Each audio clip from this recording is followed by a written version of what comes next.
நல்ல நேரத்தில் நம்ம மீட் பண்ணுறோம் இங்கே இன்றைக்கி. எனக்கு ரொம்ப சந்தோஷமாக இருக்குது.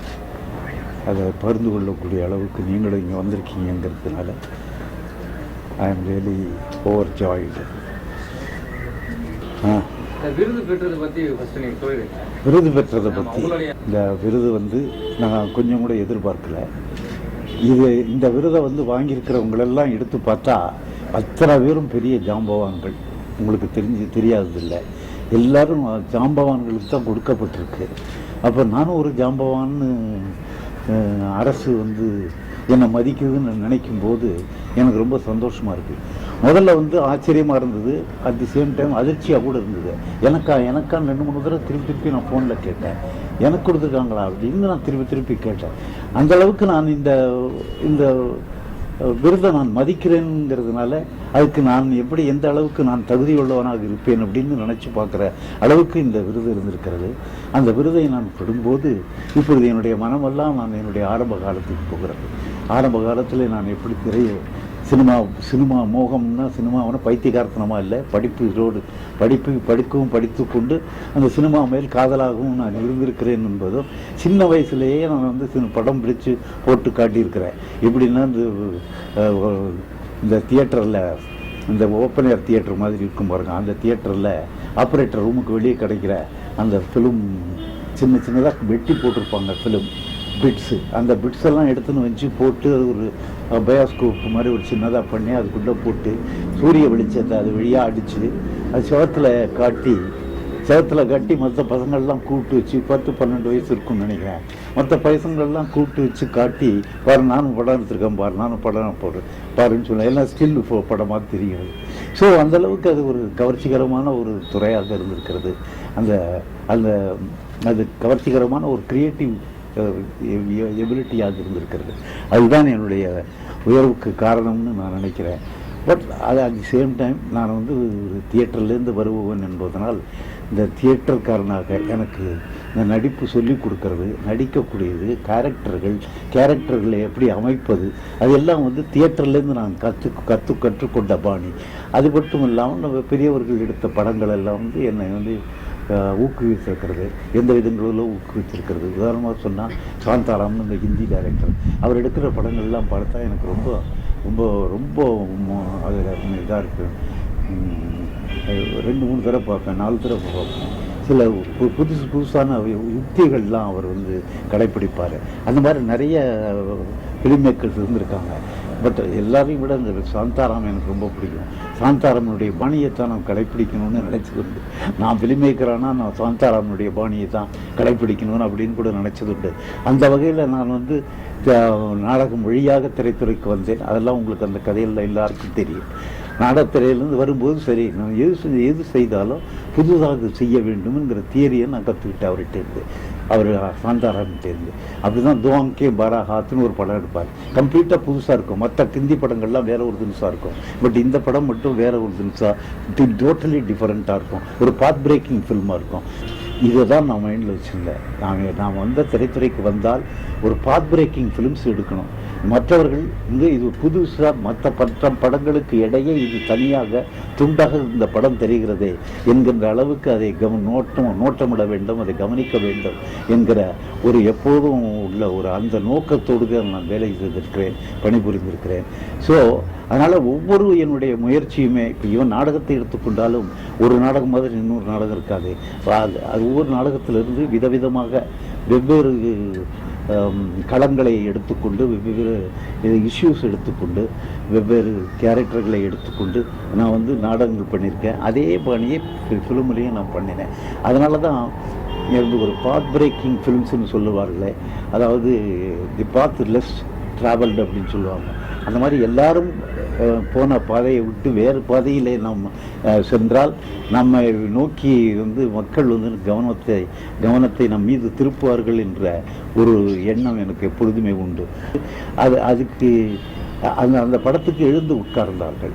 இருந்து உட்கார்ந்தார்கள். யார் இந்த டைரக்டர் என்று பார்க்க ஆரம்பித்தார்கள்.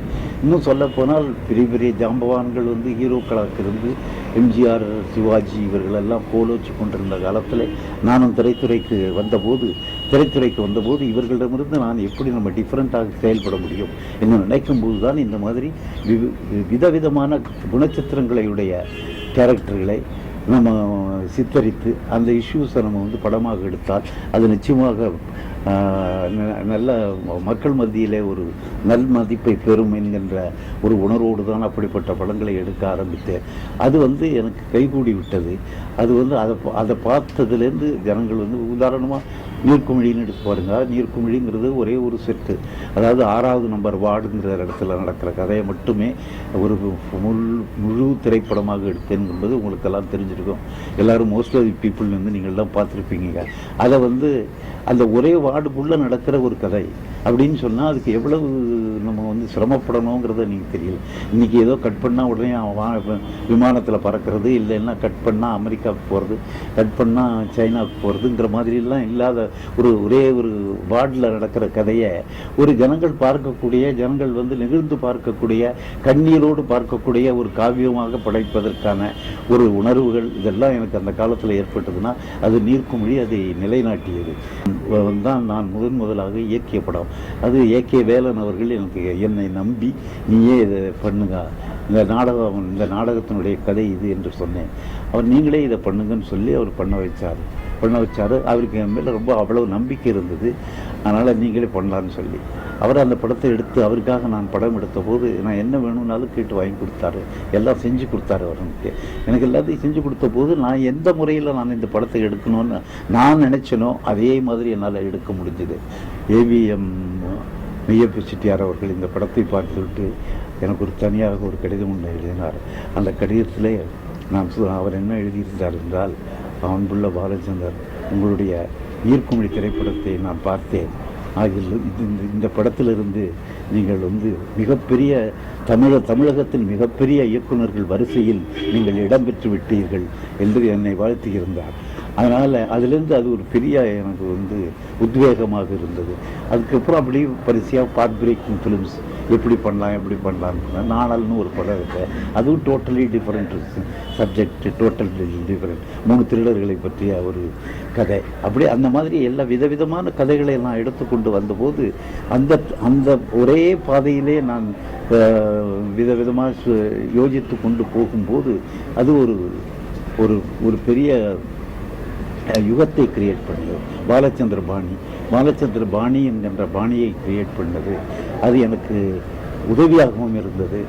எனக்கு அப்புறம் நான் அந்த பாணியை விட்டு வேற ஒரு பாணியில் போய் கதை சொன்னேன்னா கூட ஜனங்களுக்கு பிடிக்காது. இப்போ பாலச்சந்திர பாணி காணுமேம்பாங்க. அதுக்காகவே ஜனங்களை நான் வந்து அப்பீல் பண்ணணுங்கிறதுக்காகவே பாலச்சந்திர பாணியை கடைப்பிடித்து அதை வந்து விடாப்படியாக பிடிச்சிட்டேன். அதனால் ஒவ்வொரு படத்துக்கு கதையும் ஒன்றுலேருந்து ஒன்று டிஃப்ரெண்ட்டாக இருக்கணும். ஒவ்வொரு கேரக்டரும் ஒவ்வொரு விதமாக இருக்கணும். அந்த ஒவ்வொரு விதமாக வர கேரக்டரும் ரிப்பீட் ஆகக்கூடாது. இப்படியெல்லாம் வந்து திரைத்துறையிலே நான் 45 ஆண்டு காலமாக இருந்து வந்திருக்கிறேங்கிறதெல்லாம் உங்களுக்கு தெரியும். மற்றதெல்லாம் சரித்திரங்கள். அதனால் அது இன்றைக்கு எனக்கு கிடைத்திருக்கிற இந்த அங்கீகாரம் இது ஒரு மிகப்பெரிய அங்கீகாரமாக நினைக்கிறேன். என்னுடைய முயற்சிக்கு, என்னுடைய விடாமுயற்சிக்கு, என்னுடைய எண்ணத்திற்கு, என்னுடைய சிந்தனைக்கு கிடைத்த மிகப்பெரிய ஒரு ஆரவாரம்னு கூட நினைக்கிறேன். அப்படிப்பட்ட ஒரு ஆரவாரத்தையும் ஒரு ரெக்கக்னிஷனையும் எனக்கு கொடுத்ததற்கு நான் மத்திய அரசுக்கு நான் கடமைப்பட்டவனாக இருக்கிறேன். இந்த விருது அனௌன்ஸ்மெண்ட் பண்ண உடனே எனக்கு நம்பிக்கை இல்லாமல் இருந்தது. டெலிஃபோனில் மெசேஜ் வந்தபோது கூட நான் யாருக்கு எனக்கா கிடச்சிருக்குன்னு 3 தடவை கேட்டேன். அவங்கள 3 தடவை கேட்டேன். யாரும் டெலிஃபோனில் விளையாடிட்டு போகிறாங்க, சும்மா ஒரு ஜோக்குக்கு விளையாடிட்டு போகிறாங்கன்னு சொல்லி எனக்கா கிடச்சிருக்குன்னு கேட்டேன். இருந்தாலும் நான் was waiting for the announcement through the government of India. அப்புறம் மறுநாளைக்கு அது வந்தது. அதனால் அதிர்ச்சியிலிருந்து அது ஒரு இன்ப அதிர்ச்சி. அந்த இன்ப அதிர்ச்சியிலிருந்து பிறகு நான் மீண்டு வந்து இது எனக்கு கிடைத்திருக்கிறது என்றால் அதில் ஏதோ உண்மை இருக்கிறது, அதுக்கு ஏதோ ஃபவுண்டேஷன் போட்டிருக்கிறேன் அப்படிங்கிற அளவுக்கு எனக்கு நான் மிக மகிழ்ச்சியாக இருக்கிறேன். அந்த விதத்தில் நான் வந்து எல்லாருக்கும் நன்றி செலுத்த கடமைப்பட்டவனாக இருக்கிறேன். அதாவது ஒரு சினிமா துறையிலே வந்து ஒரு இயக்குனருடைய பங்கு, இயக்குனர் என்பவர் ஒரு கேப்டன் ஷிப் என்று சொல்வார்கள். அப்படி இருக்கும்போது இயக்குனருடைய சிந்தனையின் வழியாக செல்லும்போது எத்தனையோ பேருடைய உதவியும் துணையும் தேவைப்படுகிறது. அந்த விதத்தில் அதாவது நம்ம வந்து பல நடிகர்கள்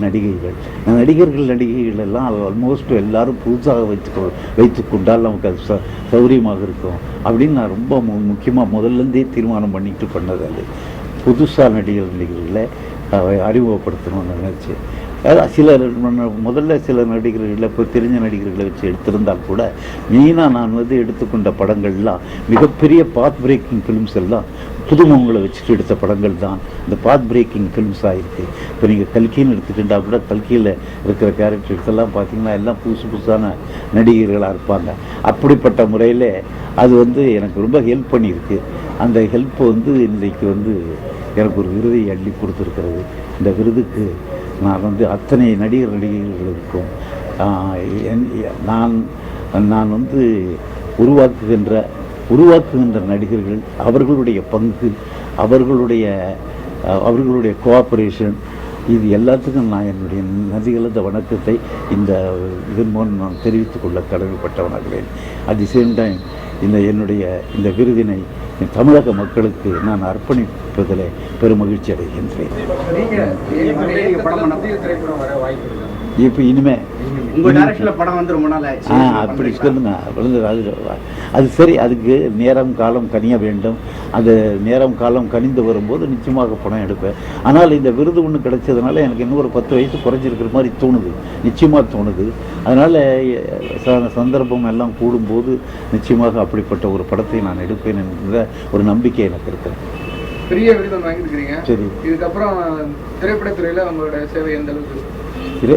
அப்போ இது தொடர் நிறுத்திக்கணுன்றதுக்கு இல்லையா, அதுக்கப்புறம் தொடர்ந்து நம்ம வேலை செய்யணும், தொடர்ந்து நம்ம கடமையை செய்யணும். நம்ம கடமைங்கிறது நான் என்ன நினைக்கிறேன்னா, புது படங்களை எடுப்பது மட்டுமே நம்ம கடமை இல்லை, அது நல்ல நடிகர்களை உருவாக்க வேண்டும் என்பது தான் என்னுடைய கடமையாக நான் எப்பொழுதுமே நினைத்து கொண்டு வந்திருக்கிறேன்.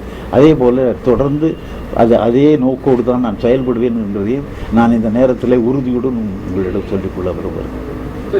சரி, பழைய படங்கள் ரீமேக் பண்ணுறது வந்து ஒரு சில சௌரியம் இருக்குது. ஏன்னா கிடைச்ச பப்ளிசிட்டி ஒன்று இருக்குது பாருங்கள், அது ஒரு 50% சால்வ் ஆகிடுது. இப்போ நம்ம வந்து பப்ளிசிட்டி ரொம்ப முக்கியமாக இருக்குது. இப்போ எந்த படத்துக்கும் பப்ளிசிட்டி முக்கியமாக இருக்குது. அந்த பப்ளிசிட்டியில் 50% அந்த பழைய ஃபார் எக்ஸாம்பிள் பூவா தலையான்னு ஒரு படம் வருதுன்னா, அந்த பூவா தலையாங்கிற தலைப்பை வந்து நான் எவ்வளவு சிரமப்பட்டு நான் உங்களுக்கு அது ஜனங்கள் மத்தியில் கொண்டு போயிருக்கிறேங்கிறது உங்களுக்கு தெரியும். இன்றைக்கி பூவா தலையான்னு போட்டால் ஓஹோ 2 பேருக்கும் ஒரு நீயா நானா ஒரு சவால், பூவா தலையா அப்படின்னு உடனே கருத்தை சொல்லி அவங்களுக்கு ஈஸியான ஒரு பப்ளிசிட்டி கிடைக்கிறது. ஸோ அந்த விதத்தில் தான் அவங்கெல்லாம் வந்து திருப்பியும் அதே டைட்டில் யூஸ் பண்ணிக்கிறோம். பட் ஒருத்தர் 2 பேர் சொன்னால் பரவாயில்ல, எல்லாருமே அதை செஞ்சுக்கிட்டு இருந்தாக்க அப்புறம் தான் நமக்கு வந்து கற்பனையே இல்லையா அப்படிங்கிற மாதிரி ஒரு இது தோணி போயிடும்ங்கிறதுனால விதவிதமாக டைட்டில் கொடுக்கணுங்கிறது தான். இவங்களும் விதவிதமான டைட்டில்ஸ் கொடுக்கணுங்கிறது என்னுடைய பழைய டைட்டில்களை உபயோகிக்கக்கூடாதுன்னு நான் சொல்லலை. சமூக அக்கறையோட படங்களுக்கு வரது. ஸோ அது அன்றைக்கி நீங்கள் போட்டுக்கிட்டு இருந்த ட்ரெஸ் இன்றைக்கி நீங்கள் போடல. அது மாதிரி காலம் மாறிக்கிட்டே வரும்போது எதுவுமே மாற்றத்துக்கு உட்பட்டது தான், அதுதான் எவல்யூஷன். அப்படி வரும்போது காலத்துக்கு தகுந்த மாதிரி மாறிக்கிட்டே வர்ற யுகம் இது. அப்படி வரும்போது இன்றைக்கு எடுக்கப்படுகின்ற படங்கள் அன்றைக்கு வந்து காதலை வந்து ஒரு ஸ்லோவாக காதலை சொல்லணும். இன்றைக்கி மீட் பண்ணால் மறுநாளைக்கு மீட் பண்ணாங்க, அடுத்த நாள் மீட் பண்ணாங்க, அப்புறம் ஒரு வாரம் நடுவில் பார்க்க முடியாமல் தவிச்சாங்க காதலர்கள். அதுக்கப்புறம் மீட் பண்ணாங்க, அதுக்கப்புறம் மீட் பண்ண உடனே பார்த்தாங்க, கிட்ட வந்தாங்க, பேசினாங்க. ஸோ அந்த காலத்தில் வந்து காதல்ங்கிறது எப்படி சொல்லப்பட்டதுன்னா இப்படி சொல்லப்பட்டது. இன்றைக்கு அப்படி இல்லை, பார்த்தார் உடனே அடுத்த ஷாட் கட் பண்ணால் ஐ லவ் யூன்னு சொல்லிட்டாங்க, ஐ லவ் யூன்னு சொல்கிறான், கட் பண்ணால் பாட்டு வந்துருக்கு.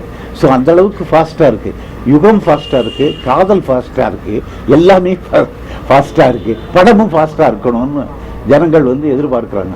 இப்போ ஜனங்களை வந்து நம்ம கெடுத்துட்டோம் நான் சொல்லலை, ஜனங்களே நம்ம மாற்றிருக்கிறோம். எப்படின்னா ஒரு ஃபாஸ்ட்டு நடைபாதையிலே நம்ம அவர்களை கொண்டு போய் நிறுத்தியிருக்கிறோம். இப்போ அவங்கள திருப்பி முன்னாடி பழங்காலத்துக்கு போய் நின்று கொண்டு அந்த மாதிரி படங்களை நீங்கள் ரசியுங்கள் என்று சொன்னால் அது சரிப்பட்டு வராது. அதனால் இந்த படங்களை எடுக்கும்போது இப்பொழுது அதற்காகத்தான் காலத்திற்கேற்ற படங்களாக எடுக்கிறார்கள். பட் அதுலேயும் நல்ல படங்கள், நல்ல திரைப்படங்கள் வரத்தான் வருது, தப்பே இல்லை. அப்படிப்பட்ட படங்களை நான் வாழ்த்துவதிலும் அவர்களை பாராட்டுவதிலும் நான் தான் முதலாளாக இருந்திருக்கிறேன் என்பதும் உங்களுக்கு